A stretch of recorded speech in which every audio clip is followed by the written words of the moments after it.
Ito na ginawa nila for the sake of love.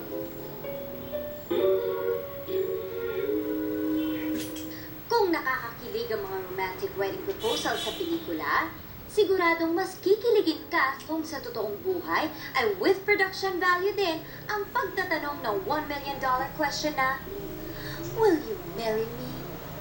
A year or more before, alam ko na gusto ko na mag-propose, I just didn't know how. Ang nasa isip ko rin nun parang gusto ko yung talagang magugulat siya talaga ng gusto. Yung talagang unexpected. And I was. Gulat na gulat talaga. I just realized that would be the perfect way to do it, for me to write a song and sing it to her, and then, propose right there.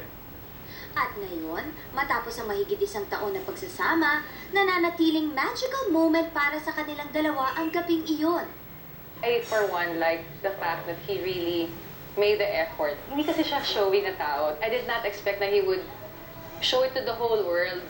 Si Boyet naman, sinigurado din na magiging extra special at memorable para sa kanyang fiancé na si Bernice ang kanyang wedding proposal. Both of us, it's clear already that she's the one I want to marry and I'm the one she wants to marry. So parang it's just a question of timing. That particular time, she was coming home for the Mooncake Festival. So we started to do the groundwork. Is it possible to actually propose in the airport?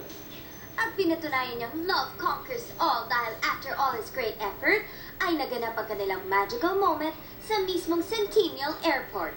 Si Bernice had an idea that it was a proposal, but she had no idea at all that it was for her. Parang curtain na nag-open and then I was there kneeling down with my placard, will you marry me? And then they started singing, You Are the One Who Makes Me Happy by the Carpenters. Ikakasal sila sa October 10, 2010 at syempre, they're hoping na magiging perfect ang lahat as it started perfectly on the day of the proposal.